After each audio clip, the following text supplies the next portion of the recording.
If you have kids in your life, make plans to bring them to the Northwest Children's Theater production of The Wizard of Oz, opening the weekend after Thanksgiving. With a shortened runtime, this youth edition version of the timeless musical is the perfect way to introduce young theatergoers to the world of Dorothy, the Tin Man, and all your favorite characters. Make magical memories at the theater this season. The Wizard of Oz runs November 29th through January 4th at the Judy in downtown Portland. Get your tickets at nwcts.org. That's nwcts.org. Are you looking for ways to lower your energy bill this winter? Because I know I am. PGE has this customer dashboard that makes it easy to see how you're using energy, and it gives you helpful insight into your daily habits. Just log into your PGE account and use the Home Energy Analysis tool to update your home profile. In minutes, you'll get personalized tips on how to make these energy-saving adjustments. Check it out at portlandgeneral.com/myuse. That's portlandgeneral.com/myuse. When you're getting married, you don't have time to also manage an event team. At Simply Eloped, your dedicated planner takes care of every detail, so you don't have to. They've helped over 14,000 couples say I do across 37 epic U.S. locations with all-inclusive packages and 700 plus incredible vendors. From snowy mountaintops to sandy beaches at sunset, make it your kind of wedding. Start your big day at simplyeloped.com. That's simplyeloped.com. We all know Portland's restaurant industry is regularly praised by local, national, and even global critics. But it wasn't always like this. In fact, some Portlanders argue that we weren't the food city we are now even just 25 years ago. So how did all this happen, and which restaurants are responsible for putting us on the map? Today on CityCast Portland, we're talking with the editor-in-chief of Portland Monthly, Brooke Jackson-Glidden, about the 25 restaurants that shaped our food scene over the past 25 years. It's Tuesday, November 18th. I'm Julia Fiaioni, in for Claudia Meza, and this is what Portland's talking about. So, Portland Monthly released its winter issue last week, and the featured cover story breaks down a list of the 25 most influential restaurants from the last 25 years of Portland dining. Can you explain how you went about picking these 25 spots? Like, how did you think this through? Because influential is a little bit more broad than best of. Yeah, absolutely. So, you're right. It's not really a best of list because we've done so many of those. You know, we have this huge team of food writers at Portland Monthly. And before I started at Portland Monthly, obviously I was at Eater. I did a million Eater 38s. Yeah. When I moved to Portland Monthly, we worked on the top 50. A lot of people have worked on the top 50 on our team. So, we have a way of wrapping our head around what do we think of as the best restaurant? But influential is a different thing. It's a different conversation to have, right? Because it's not just, is the food good? It's more, how did this specific place, the specific people associated with this place, influence and impact Portland as a city, Portland's diners, restaurant owners in other cities, the way people perceived Portland. It comes down to more of how did these restaurants move the city forward. Mm-hmm. Yeah. And I think the thing I really appreciated about the way that your team put this together is that so many of these anecdotes are told from the voices of the folks that were in the kitchen cooking at these times, or folks that had learned from people who were in the kitchen back in the early 2000s and were experiencing that influence while also creating it. So it feels really multi-layered and very community-centered in that way. I feel like the one thing I really want to talk about immediately is Portland's cultural diversity when it comes to food. So I moved to Portland just about 4 years ago after living in Los Angeles and Toronto for many years, both very culturally diverse cities. Before moving to Portland, I was warned that the population was very white, so I really wasn't expecting many options when it came to food. And I quickly learned that that was not the case and ended up being pretty overwhelmed by the many different options that we have.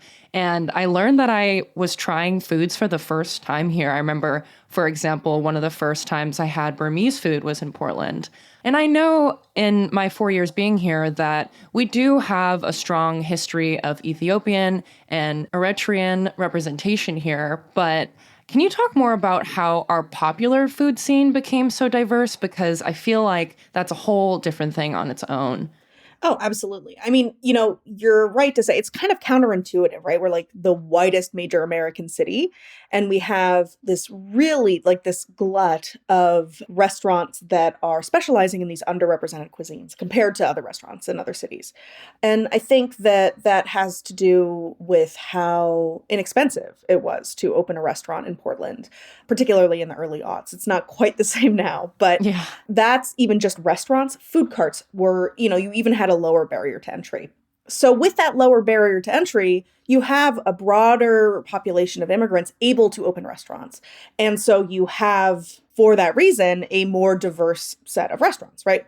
But I think that there also were specific characters who paved the way and provided kind of proof of concept for a broader spectrum of cuisines represented here.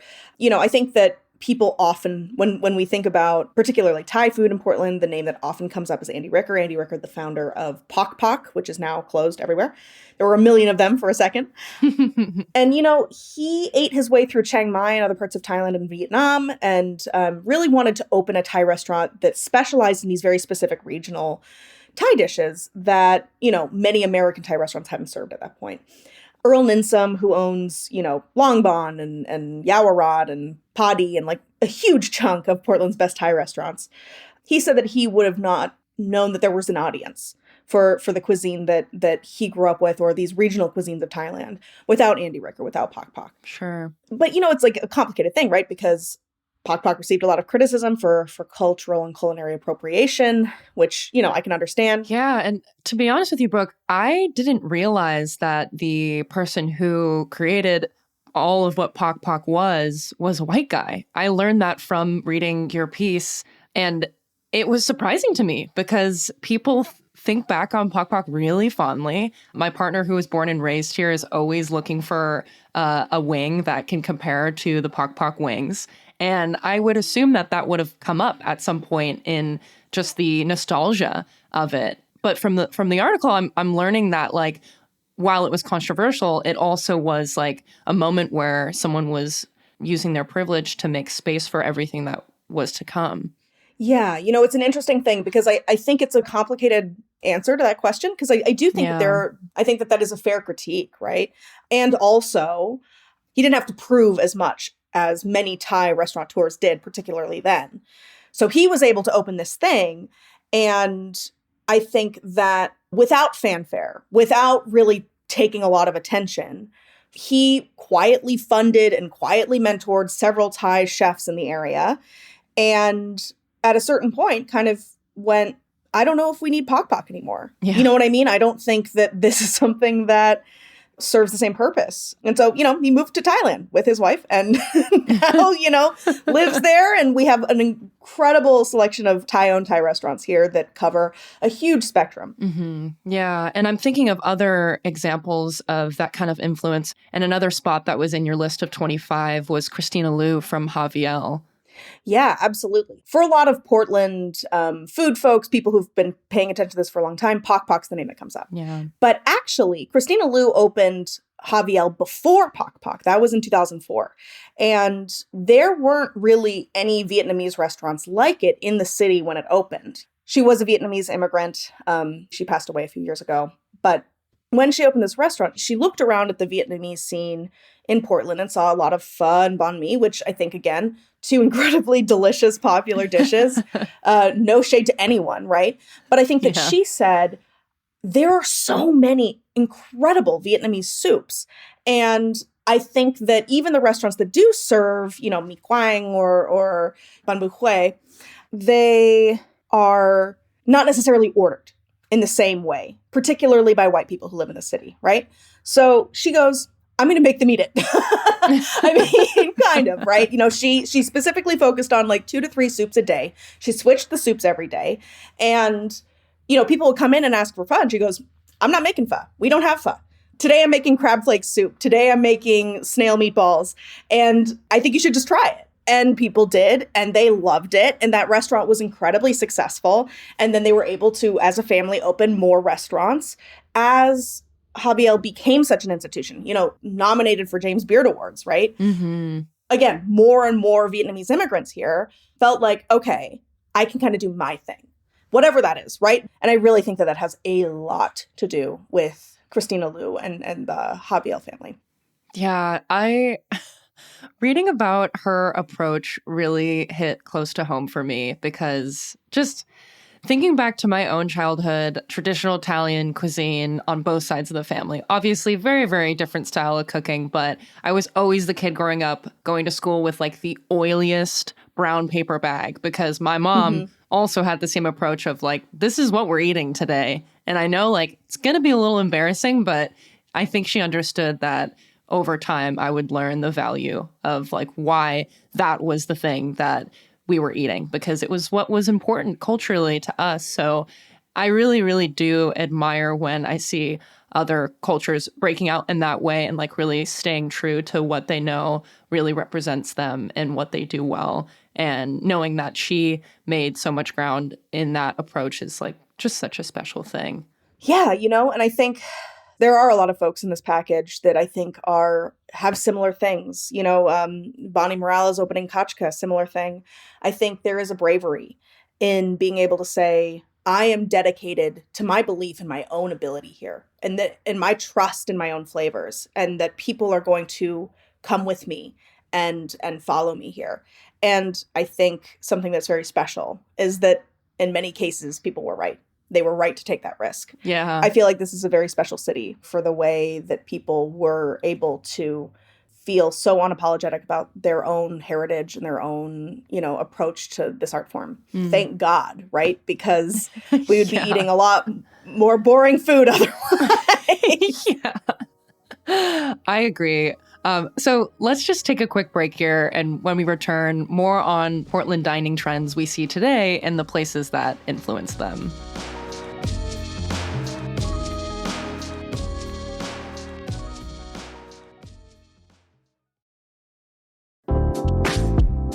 In celebration of the grand opening of the new Mark Rothko Pavilion, the Portland Art Museum is offering free admission from November 20th through the 23rd. There's also live music, DJs, curator tours, art making, and so much more. The new pavilion adds 100,000 square feet of public walkways and gallery space, and this expansion highlights nearly 300 major new acquisitions. That includes works that are rarely or have never before been on view. It's almost like a whole new Portland Art Museum.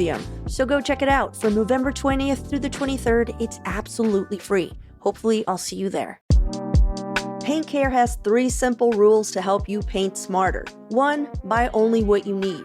Determining the right amount of paint for your next project can be tricky, but tips like measuring your space and asking your local paint store for advice will help ensure you have enough for your project while minimizing waste. 2, use up what you have. Look around your house and find simple DIY projects where you can use up your paint. Or you could give away your leftover paint to friends, neighbors, or community groups who could benefit from it. 3, recycle the rest at convenient locations like your neighborhood paint store. Paint Care even offers direct pickups for households and businesses with more than 100 gallons of leftover paint. Learn more or find a paint drop-off site near you at paintcare.org/3simplerules.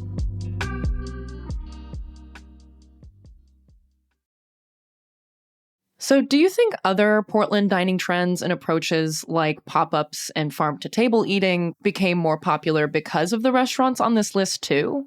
Absolutely, no question.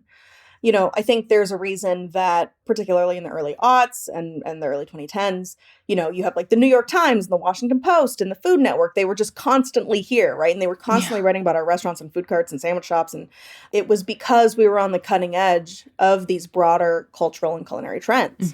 In the package, we have Francis Lamb, who is the host of The Splendid Table, talking about working at Higgins specifically. And he mentions that when he was at the Culinary Institute of America on the other side of the country, and he said he wanted to be in Portland, the thing that his culinary instructor said was, oh, you have to go to Higgins specifically. And it's because it was really ahead of the curve when it comes to farm to table and like whole, nose to tail sort of charcuterie and stuff like that. They were really, really kind of on the cutting edge of that, right? Places like Paley's Place in Navarre, again, huge champions of farm to table cooking earlier in the process. And, there were places like, Alice Waters joints that were championing this food. But I think that Portland, it made it its ethos. There was this broader collection of restaurants and chefs that were really dedicated to this. But, it goes way beyond that, right? Like, I think you mentioned pop-ups. Some of the, chefs and restaurant owners that we reference here, they specifically mentored other chefs and restaurant owners. And so you kind of get this ball rolling, right? Like Tom and Mariah Pisciduffly, they had Gato Gato as a pop-up. They originally were doing pop-ups in Portland, Maine, actually, and moved over here. Oh, yeah. And I think they specifically did that because they were like, Portlanders are into weird stuff. We can do weird stuff here. So, they started to do these pop-ups. They became popular. They opened a restaurant. And then they go on to host other pop-ups, like the Indonesian pop-up Kaki Lima, like Mariscos con Onda. They were able to host those and keep that momentum going. So I definitely think that these restaurants were a part of that trend building, both in terms of doing cool stuff that people notice, but also in terms of mentorship. Yeah. And I know, like, just speaking about Oregon as a state, too, and thinking about the history beyond the past 25 years, James Beard had such a big influence on all of these folks initially with that farm-to-table approach and really thinking differently about eating. And I love, like, considering that in this as well. And then zooming way, way, way forward to right now, I'm noticing a trend of how many Italian restaurants have been opening up lately. I feel like it's every other day I'm hearing of a new spot. And I wonder if trends like that feel in the moment not so core to Portland's identity, maybe a new part of our identity can be tied back to these 25 restaurants as well. Totally. I'm really glad you brought this up because, yes, we've been noticing it too. Just so many Italian restaurants open this year. Yeah. But I think it's actually a really interesting cocktail of a couple of different things that have kind of brought us here specifically. When we talk about Italian food in Portland, we have to talk about Nostrana. You can't not talk about Nostrana and Kathy Wims, who previously was at a restaurant called Genoa, which, really influential here, but I think its heyday was really in the 20th century as opposed to the 21st. Kathy goes to Italy to do some wine buying for Genoa and discovers while she's there that the way she understood Italian food in the US was very different from the food that she was eating in Italy. And beyond this idea of like importing a bunch of Italian ingredients, she was like, I want to capture this ethos, this, again, kind of farm to table ethos that is so integral to Italian cooking, being able to cook with the freshest ingredients, the stuff that's immediately available to you and incorporating that into some of these recipes, right?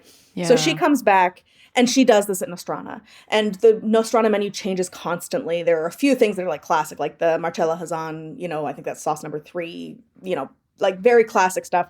The Insalata Nostrana, which is kind of a take on a Caesar. So that happens. Then we get Ava Jeans, right? And Ava Jeans, it's basically making vegetables sexy. It'll be like, oh, we have Ayers Creek specific polenta or whatever. You know what I mean? And people are like learning the names of the farms. Which is amazing. And like there is this element of like, right. So, all of this happens, and then that's Portland's understanding of Italian food. Like when people think of Italian food in Portland, they think of this very farm-driven approach to Italian food. Yeah. But also, there are a lot of people who are Italian, particularly Italian-American from the East Coast, who are like, okay, but that's so different from what I'm doing.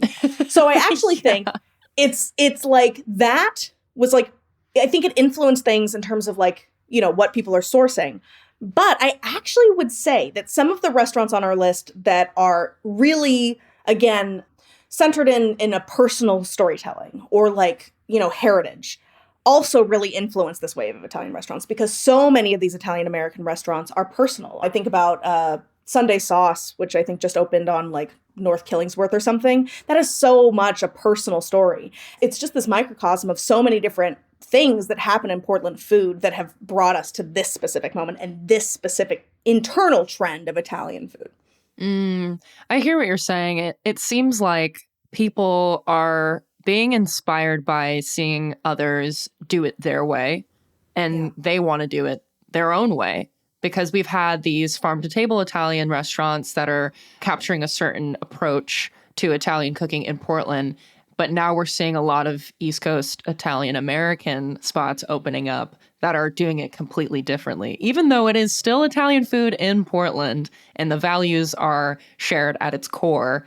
It's an inspiration from one place to the next is kind of how it seems. Absolutely, 100%. I think that the guiding idea here is like independence and like, Yeah. not essentially saying these people are doing it wrong, but saying, I see what you're doing. I take what I need from what you're doing in terms of inspiration, and I'm going to speak with my own voice. And I think that we're a city that's been really receptive to that. Yeah, for sure. Well, let's take a quick break here. And when we return, we're talking about how Portland chefs love to push culinary boundaries.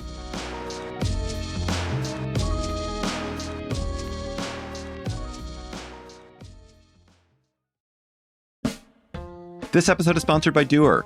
I'm David Plotz, the CEO of CityCast. I'm lounging in my performance denim slim straight jeans from Doer. They're incredibly comfortable, 5 times stretchier than traditional denim. But what's even better is that they feel stretchy without looking stretchy. You can take them anywhere and just look good. I wear them to travel, out for dinner, now just hanging around my house since they're so delightful to stretch out in. Doer are pioneers of blending technical innovation with everyday clothing. They invented the original performance denim, so it's not surprising that Doer has made jeans that are the best of both worlds.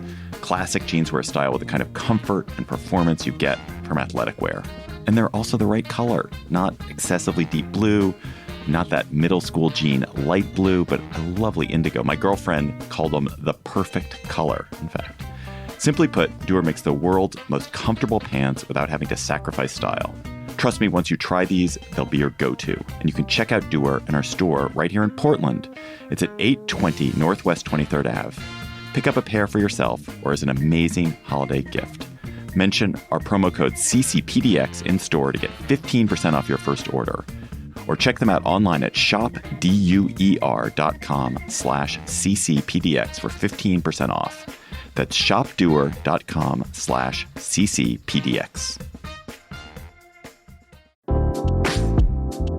This episode is brought to you by Mubi, where you can stream beautiful, hand-picked cinema anytime, anywhere. And right now, you can stream all the episodes of Hal and Harper, created by and starring Cooper Rife, alongside Lily Reinhart and Mark Ruffalo. It's a funny, heartfelt, and sometimes heartbreaking look at the bond between siblings and how growing up together can shape who we become. Critics are calling it profoundly relatable and pitch perfect. They're saying it's your next must-watch. And you can watch all of Hal and Harper and so much more exclusively on Mubi. Try it for free for 30 days on us. Just head over to Mubi.com/CityCast25. That's MUBI.com/CityCast25. Guess what? CityCast has some news. I'm Sean McPherson, the host of CityCast Twin Cities. And I'm Jane Sihu, and I'm the host of CityCast Seattle. Hey, if you have a friend in one of our cities, can you text them for us? Yeah, something, simple like, hey, how's that rash doing? And do you listen to podcasts? Because I have one you're definitely going to like. After that, tell them that CityCast has helped you become more informed, more involved, and more connected to your amazing city. We're going to help that person you know in Seattle who's been trying to make friends. And we're also going to do that for that guy you only kind of knew in college who moved back to the Twin Cities after graduation. Don't we all have that guy? Yeah, and usually that guy is named Todd. So did you text them yet? Jane, let's just wait a minute. We don't want to rush anybody. We'll do a little small talk. How's everything going in Seattle? Beautiful, beautiful. Fall leaves popping. How about Twin Cities? Today, beautiful and sunshiny in St. Paul. Okay, Jane, I bet they are done texting by now, and I just want to remind them, hey, you, please tell that friend to subscribe to CityCast Twin Cities or Seattle, wherever you get your podcasts. Or if you don't want to text them and you're really just on Instagram sending them DMs all the time with like funny videos, send them a DM of our latest videos. You can find us at CityCast Twin Cities or CityCast Seattle on Instagram. Thanks.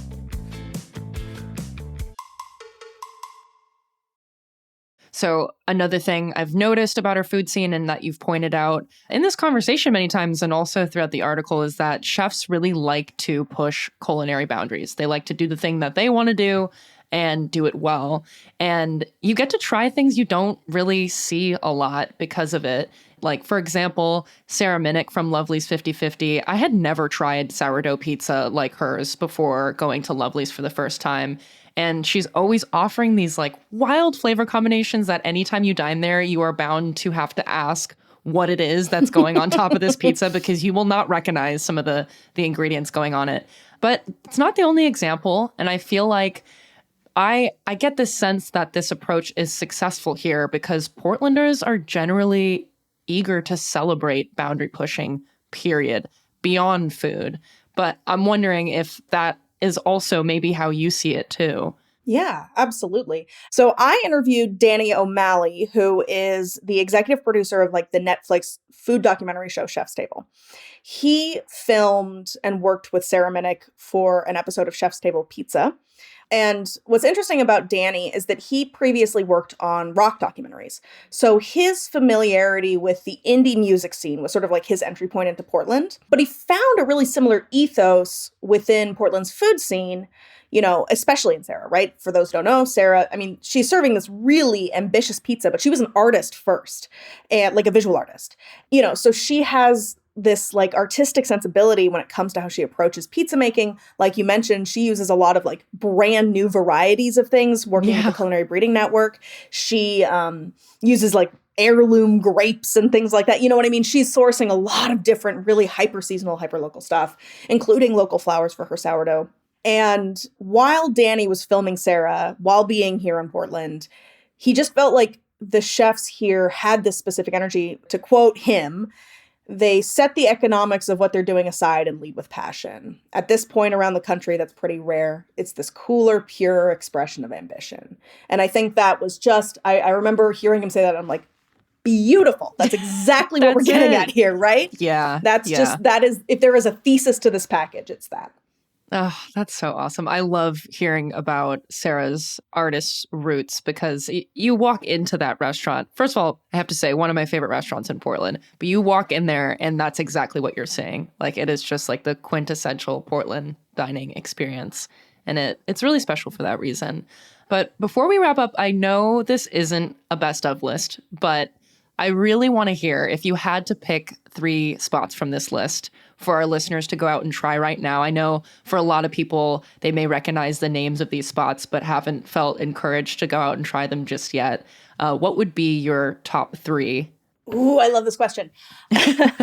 Okay, so right off the top of my head, Long Bon is often one of the restaurants I recommend first to people. If you're going to splurge and you're going to do the tasting menu thing, I think it's arguably the country's most ambitious Thai restaurant. So that's definitely on there. I love Han Ok, the Korean restaurant in Kearns. It's just such a party there every time. The food's really great. And you'll end up doing like karaoke. There's always like some weird fun thing. There's a kid running around. It just rules. I love the space. It feels awesome. So Portland in so many ways. Uh-huh. And again, the last one's really, really hard. I think I'm going to say it's a tie. Oh, no, of course. I can't help it. I'm sorry. Between Lovely's, which we've talked about at length now, and Javiel. Because I just think if, you know, when I'm like, I just need comfort, like I need something that's just going to be ridiculously delicious, I'm going to Javiel for soup. So I got to mention it. I can't not mention it. Okay, I get it. I see the vision for having that extra special 4th pick. Thank you.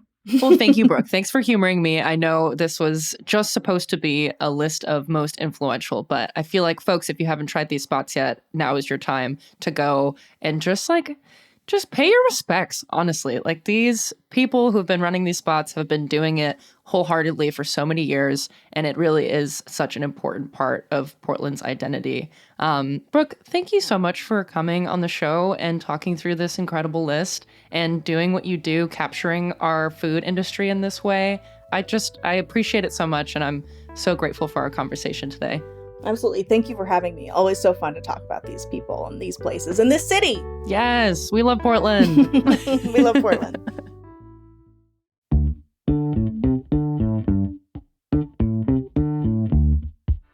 That's all for today here on CityCast Portland. Thanks for listening, and if you enjoyed the show, why not tell a friend, rate, or leave us a review? And don't forget, you can support this show and get great perks by becoming a CityCast Portland neighbor. Just visit membership.citycast.fm. We'll be back tomorrow morning with more from around the city. Until then, see you at Slim's.